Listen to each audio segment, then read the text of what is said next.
ça fait quand même quelques années que tous les 2 ou 3 mois, on se prend un scandale sexuel en plein cœur et en plein visage, et à chaque fois on s'indigne, on est choqué. C'est surtout les jeunes femmes qui en pâtissent aujourd'hui dans ce pays, mais on s'indigne sur les réseaux sociaux, chacun de notre côté, et puis on passe à autre chose.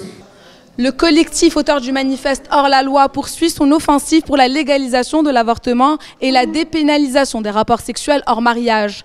Fin septembre, 490 personnes ont signé une tribune dans le journal français Le Monde pour se déclarer hors la loi.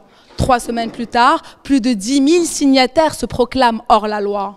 Le collectif a envoyé une lettre au procureur général du roi, près de la Cour de cassation et président du ministère public pour demander la suspension de ces lois qu'il qualifie de liberticides. Les hors-la-loi interpellent aussi la HACA, haute autorité de la communication audiovisuelle, et les médias. Ils leur demandent de participer au débat public en organisant des émissions sur ces sujets afin de sensibiliser et d'informer la population. Sonia Tsrab, réalisatrice et rédactrice de la Tribune dans Le Monde, revient sur le mouvement. Alors aujourd'hui, quand on a pensé cette campagne, c'était très important pour nous que le slogan soit Khaf Jalal al-Qanoun, donc il soit au féminin. Pourquoi? Parce qu'aujourd'hui, c'est les femmes qui souffrent le plus de cette situation. Certes, les hommes sont aussi concernés, mais les hommes ont déjà tellement de privilèges dans ce pays que pourquoi pas, que pour une fois, les femmes sortent et s'emparent d'un sujet aussi brûlant et que les hommes les accompagnent.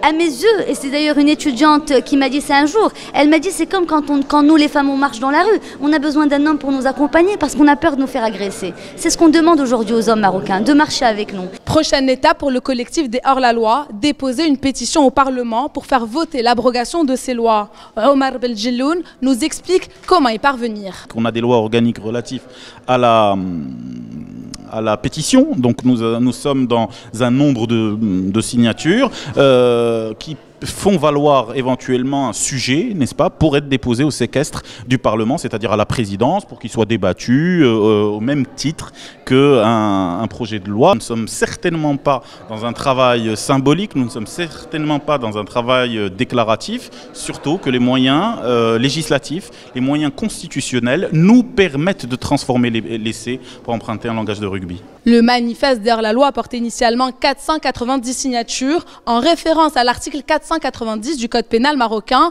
qui punit les relations sexuelles hors mariage. Ce mouvement a été initié après la condamnation de la journaliste marocaine Hajar Raisouni à 1 an de prison ferme pour avortement illégal. Pour le journaliste Abdullah Tourabi, spécialiste de l'islam, rien ne saurait justifier ces lois qu'il qualifie d'archaïques, et certainement pas la religion. Ces lois datent en effet de l'époque coloniale et ne sont pas basées sur la charia, contrairement à la pensée dominante. Le code pénal marocain a été élaboré par des juristes français. Donc, ils ne sont pas parés d'une sacralité, ils ne sont pas face à quelque chose qui pourrait être discuté.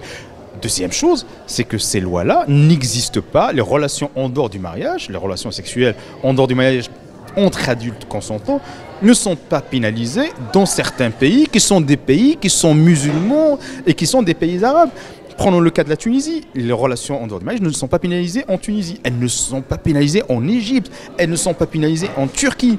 Les pays qui pénalisent ces relations sont des pays que nous considérons que ce sont des pays qui sont conservateurs. Et je ne pense pas que ces pays-là soient l'horizon culturel du Maroc. En 2018, la justice marocaine a poursuivi plus de 14 000 personnes pour débauche, plus de 3 000 pour adultère, 170 pour homosexualité et 73 pour avortement, d'après les chiffres fournis par les autorités. Aucun chiffre officiel en revanche en ce qui concerne les avortements clandestins. Il y en aurait entre 600 et 800 chaque jour au Maroc. Le collectif tient à rappeler que c'est un mouvement citoyen, spontané, qui refuse toute récupération politique, dont le seul but est de militer pour les libertés individuelles au Maroc, trop souvent bafouées.